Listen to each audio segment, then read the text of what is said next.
நீங்க படிச்சிருக்கீங்களா? ஆமாம் மேம், பிகாம் படிச்சிருக்கேன்.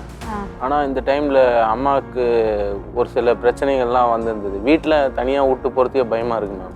ஏன் அப்படி என்ன, உங்க தாய் மாமா தானே? அவர் தான் மேம் எல்லாம் அவர் பண்ணுறது. தான் எதிரியா மாறி இருங்க, அவர் பேசட்டும். என்ன பிரச்சனை பண்றாரு? அடியாளங்களை விட்டு இந்த வீடு எங்கள் அம்மா கொடுத்ததுன்னு சொன்னது மேம். இவங்க வந்து வாய் பேச்சில் சொல்லியிருக்காங்க, ஓரலாக சொல்லியிருக்காங்க.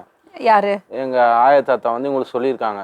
இவங்க வந்து சரி சொந்தம் தானே, சரி எங்களுக்கு தான் கொடுப்பாங்கன்னு சொல்லிட்டு நினச்சிருக்காங்க.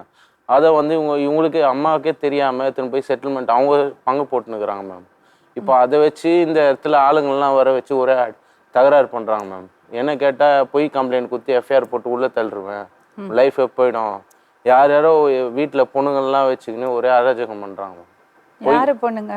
இப்போ அந்த இருக்கிற பொசிஷனில் யாரோ ஒருத்தர் அடியாள் மாதிரி வச்சுக்கின்னு வீட்டில் லேடிஸ்லாம் வச்சுக்கின்னு மேலே என் பொண்ணுக்குது உள்ள நுழைச்சி கம்ப்ளைண்ட் என்ன பண்ணுவாங்களோ, எந்த நிமிஷம் என்ன ஆகுமோ தெரியல மேடம். கொலை முறை உங்க வீட்ல ஒரு போர்ஷன்ல அவங்க இருக்காங்களா? ஆமா மேம், மொத்த வீடு எங்க அம்மா. அப்ப இது சொத்து பிரச்சனை தான். சொத்து பிரச்சனை இல்ல மேம்.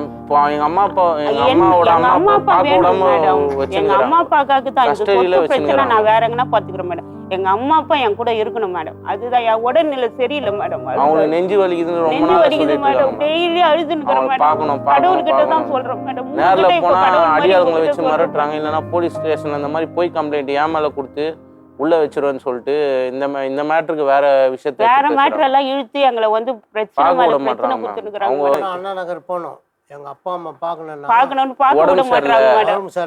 சொல்லிட்டு காட்டவே இல்லை மேடம். சரி, எனக்கு இவங்க நம்பர் இருக்கா? இவங்க அண்ணனோட கொஞ்சம் போடுங்க. இதெல்லாம் ஜுவல்ஸ் எல்லாம் கூட எடுத்துன்னு போயிட்டாங்க மேம்.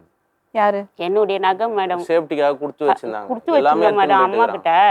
அம்மா வச்சுக்கிறேன், உன்னுடைய பாதுகாப்பு இல்லை, நீ வந்து ஹேண்டிகேப்பா இருக்கா, திருட வந்து எடுத்துட்டு போயிடுவான்னு சொல்லிட்டு அவங்க வச்சாங்க மேடம். அந்த நகையும் கொடுக்கல மேடம். ஒரு நகையும் இல்லை மேடம் என்னுடைய நகைலாம்.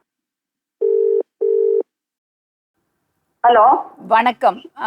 மிஸ்ஸஸ் லதா பேசுறீங்களா? ஆமாம் மேடம். நான் கலைஞர் டிவிலேருந்து லக்ஷ்மி ராமகிருஷ்ணன் பேசுறேன். வணக்கம் மேடம், சொல்லுங்க மேடம். உங்க ஹஸ்பண்டோட சிஸ்டர் இங்க வந்திருக்காங்க. சரிங்க மேடம். அவங்க வந்து நான் உங்க சொத்து பிரச்சனை எல்லாம் பேச போறது இல்ல.